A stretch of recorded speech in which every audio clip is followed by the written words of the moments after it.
paamba pa lang. Si Daniel binaril na. Oh, pero yun pa lang. Pero syempre, Butters, hindi na tayo magpapatumpik-tumpik pa because we are already onto the drafting phase for our first game of our second match between Happy Feet Emperors on the blue side and for the red side, PLDT Smart Omega. And looking at these bands right here, Butters, what do you have? Granger and Kaja for the side of PSO, they don't really want to give that certain early game tempo na laging hinahanap ng HFE. So those are very good bands. Yes. For the side of HFE, they just picked out the heroes na ayaw nila i-run ng PSO. Kasi yung Kimi, alam ng PSO kung paano ipatakbuhin na maayos yan. Yes. There is a time na parang talagang sa sobrang galing nila magpaka ng isang Kimi, hindi na nakasagot yung kalaban nila. I forgot yung kanilang, yung kanilang game. Pero for the link kasi masyado talagang malakas yung hero. Totoo. And of course, it takes one to know one. That's why that respect ban is really expected for the side of PLDT Smart Omega. Pero syempre, ang first pick ng ating Happy Feet Emperors is going to be one of their core damagers, which is the Bruno, who surprisingly, we've seen talaga yung damage output na pinapakita niya for even off-season. This is one of the heroes talaga na parang you would check kung ano nga ba yung kailangan niyang gawin. Pero sa totoo lang, hindi niya naman talaga kailangan yung sobrang tagal na pag-stall ng game para makakuha ng damage.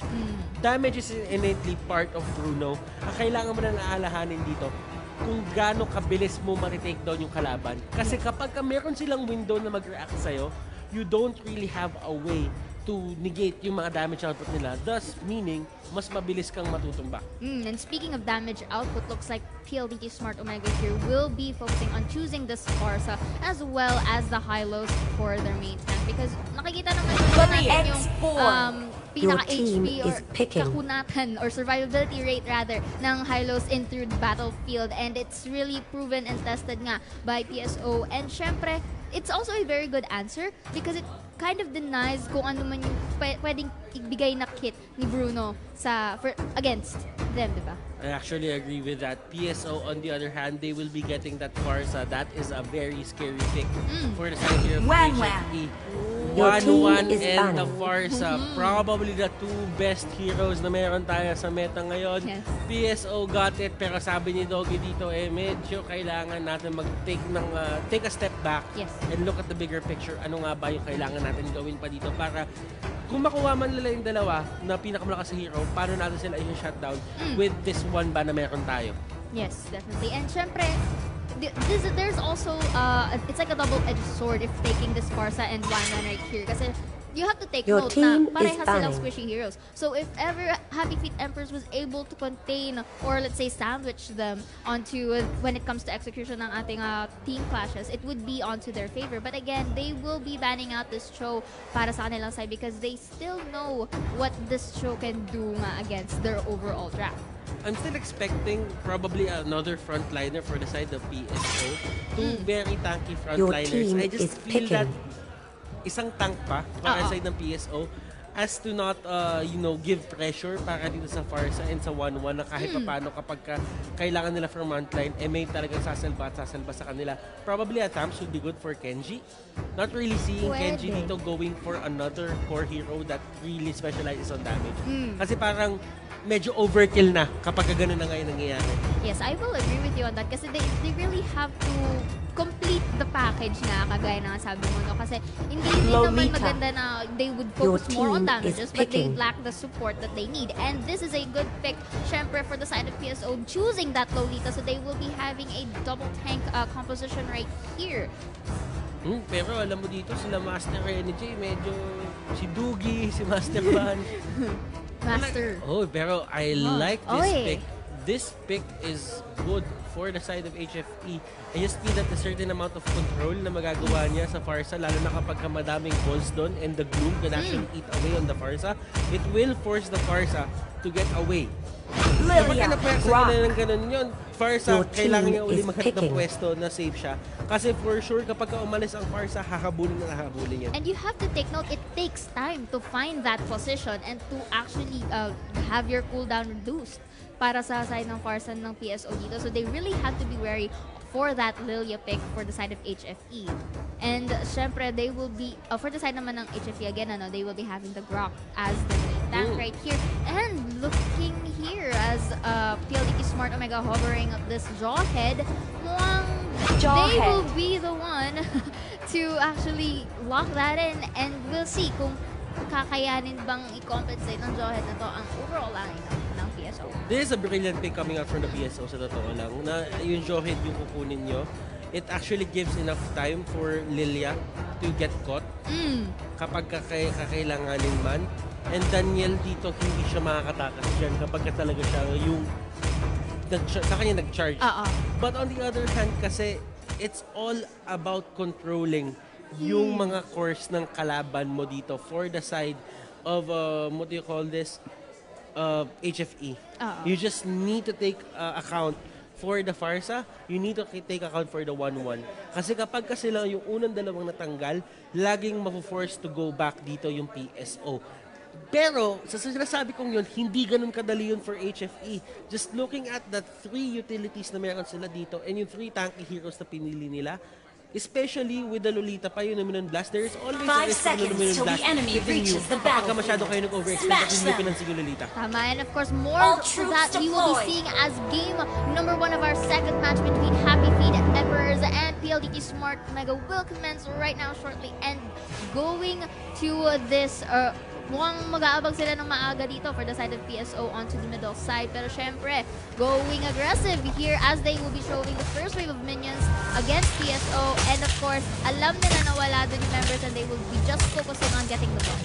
Cave and the others dito, Haji's in there, just trying to get their own buff. Pero sabi nila, Daniel, we still want your buff. Kami ang kukuha dyan. Burn dito, they're just really trying to go for control. And Doggy dito, siya ang makakuha ng first blood. But Kenji on the other hand, with the flicker being forced out. Yes, para makapag-tower hub siya dito. Pero again, talo naman kami ang isa and they will be getting another kill here, which is a very good start for the side of HF because they are getting all of those taps, all of those gold na napupunta talaga sa pabor nila ngayon. And PSO a bit late in terms of response right here. I actually remember dun sa aggression na ginagawa dito ng HFE. One of the teams na pinroduce ni Doggy, yung Aider main. Yes. Yung dating Aider main, yung pinakaunang Aider main. The very first Aider main. Na parang, ito yung level of aggression na binabato nila. And this is one of the playstyles na alam ni Doggy. At ito yung napa-champion niya, yung team na yon. So, kapag ganito yung takbo ng game, and I just feel that pwede nga ma-replicate dito sa game na ito ngayon. Speaking of that, looks like this will be a very early level 4 for the side of X-Borg right here. Just no hesitations in getting that tower dive. And syempre, they will also have a turret take for ups and grabs right here. And gaya nga nasabi mo, no, this is, I think, a back-to-school strategy with a very new set of champion pools. So it's quite possible for HFE to actually turn this around to the side. Pero syempre, momentum-wise, nasa kanila eh. And Haji dito! Nahuli yung ibon mga kaibigan, hindi makalipad! PSO dito having a really hard time dealing with this lineup of HFE. Kasi ito yung sinasabi ng HFE dito. Sige, malakas yung team fight nyo, pero pag nag-laning naman kayo, medyo nasa alanganin kayo. So kami ang mas malakas doon, kami ang magiging aggressive. Yes, and I like the transitioning of Happy Feet Emperors from one lane to another, just putting that pressure right here. And speaking of pressure, si Toshi dito forced to actually tower hug Luminon Blast will be used para ma-stun. Dito si Lilia right here, but look at that. Farsa able to use the ult and goes for that kill, pero hindi pa rin sila tatalo dito as si Hayes will be forced to back away. Pero si Burn will hit free hit ni 1-1 dito, ladies and gents. At stun pa ni Lolita dito si Master Sand, but again, going back right here, siya ang kukuha ng damage, but in exchange, Toshi will go for the si Hayes right here, still manages to flicker away in the nick of time. Si Van, siya naman ang delikado ngayon, and the Farsa will be using her ult again to go for that cleanup, which is, we are now seeing some signs of life here for Hajizi, but again, it's too early to say. Gold, HFE pa rin ang lamang, pero again, resources is very important right now. Farsa, grabe yung pwestuhan niya doon. Nakita mo kung gaano kalakas yung Farsa. Yes. The moment na compromised yung lineup dito or yung positioning dito na HFE, that's the time when the Farsa will actually destroy everyone Yes. side ng HFE. Wala silang sagot doon. Si Daniel medyo maaga niya nagamit yung dash out niya. He couldn't really use it to get away just in time.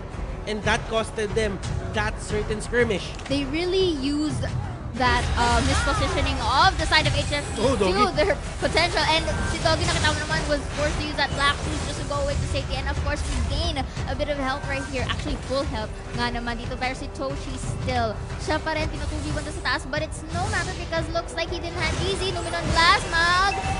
Walang makuha, but it's okay right here because Doggy and Vern, sila tinatry nila i-show away dito yung dalawa dito sa side ng ating PSO. Again, going from the jungle side to the top. Let's see kung meron ba magkakaroon tayo ng pick-up dito.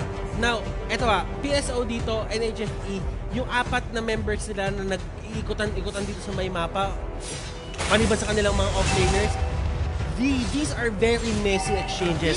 Na parang lahat sila nag-aambaan dito trying to get the perfect setup and they will just try for, sabihin natin, a good setup pero hindi talaga nila magagamit yung katulad nito.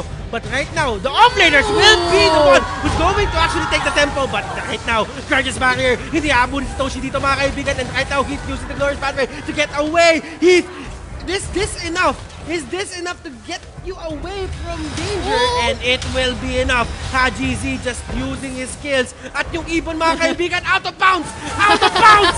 Out of bounds!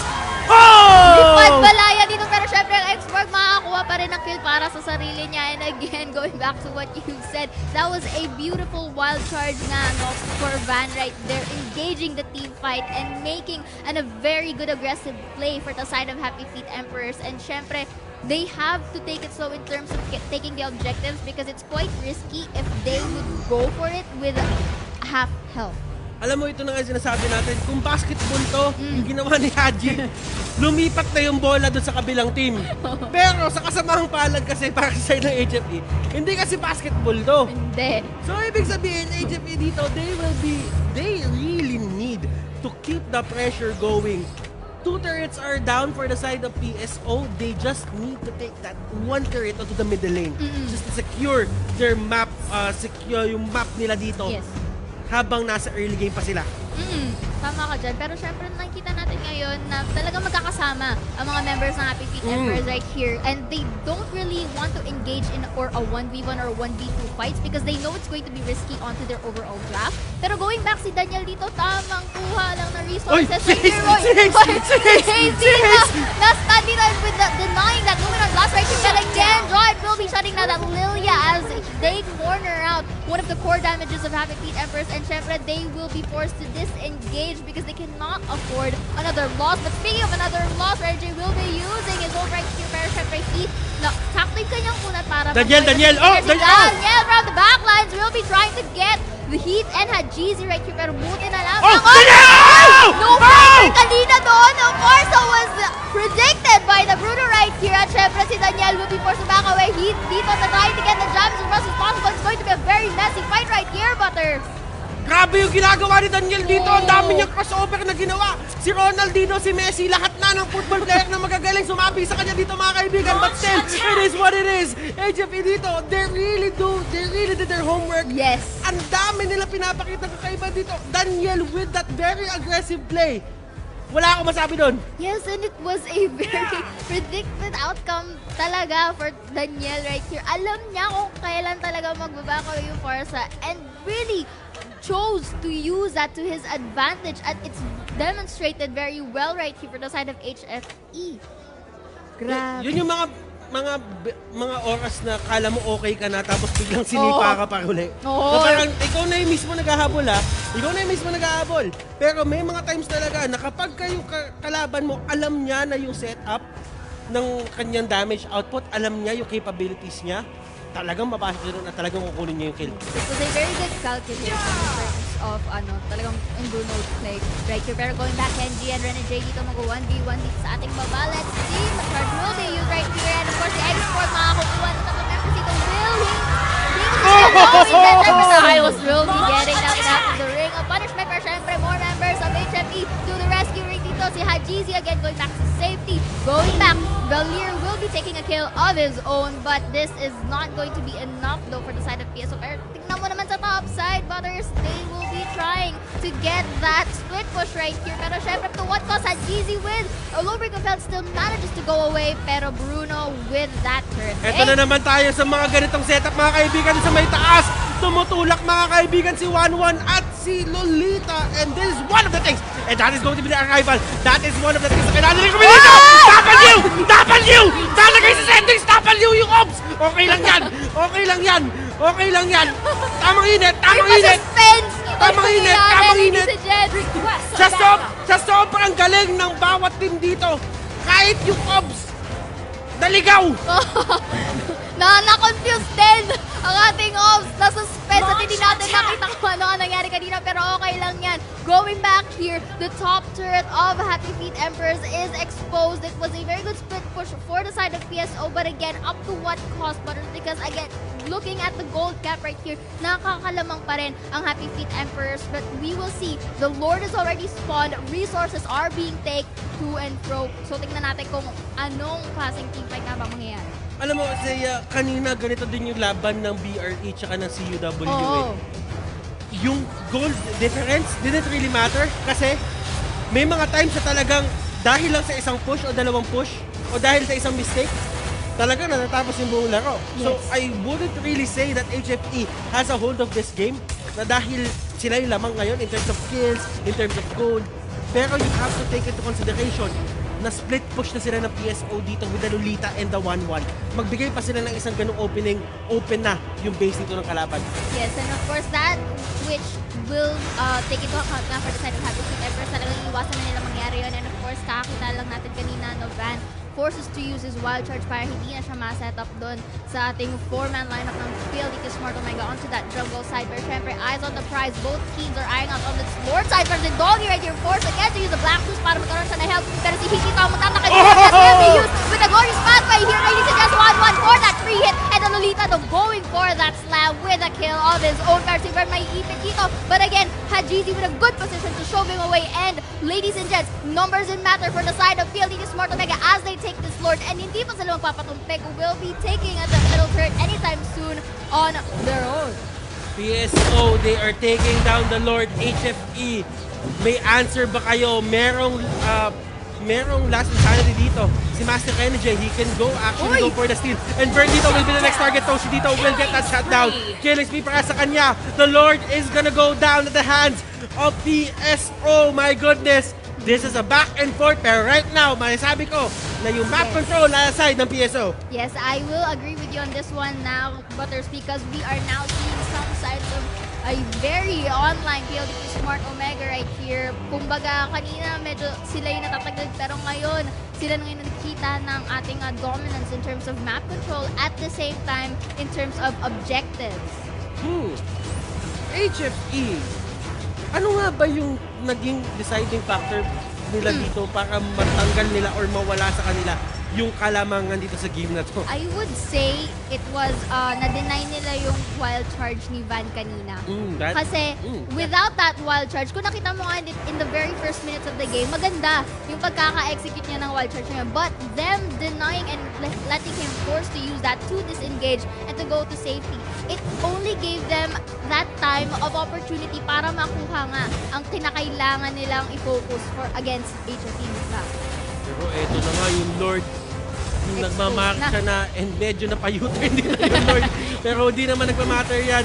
He is trying to take down the members here for the side of HFE. Doggy dito nagamit na kanyang Black Shoes. Pero dun sa may pinakalikod, Van will go down. The Crocs dito at the second life. Wild Charge to get away. Pero he will survive. And Genji and the others, they forced a lot of resources there for the side of HFE. Yes, and I think the best way for the side of PSO to do is to take time. But speaking of taking time, Farsa here with a good position to get that Lilia right there. Kahit sa sarili na nilang base with the help of her lane nga naman, no? And going back, PSO just needs to take their time. They can't really rush this up because gaya nga sabi mo, resources were taken away and also skills. So, this is actually a taking time for the side of PSO. And again, Farsa going back. Look at that damage na ini-inflict ng Farsa doon kay Vern right here. Glorious pathway gagamitin dito para ma-stun. Energy! Si Energy! Gagamitin niya dito. Nag-rival na! Ayan na, last natin he will be used again. Farsa, good position para sa kanyang ult right here. But again, Daniel trying to eye out Hajizi. Pero up to this was 4 feet. people going against the Bruno right here. Si Bird, dito na-stun muli. And 1-1 here just taking that kills to and fro with that free hit. And ladies and gents, one of the ult onto that base. And you have to take time here. Mukhang tatapusin na nga na build. Wala na silang magawa dito kay Toshi. Nagwa 1-2 step na lang si Toshi dito. 1-2 step. 1-2 step. Sumasayaw. Sumasayaw na talaga dito. Nag-creep walk. Kung naging bata ka, alam mo yung creep walk. At yun yung ginagawa ni Toshi dito. And PSO will take game number 1. Ibang klaseng creep walk ang nakita natin dito. Grabe, ginamit niya talaga si 1-1 ng malupet. 1-2, 1-2.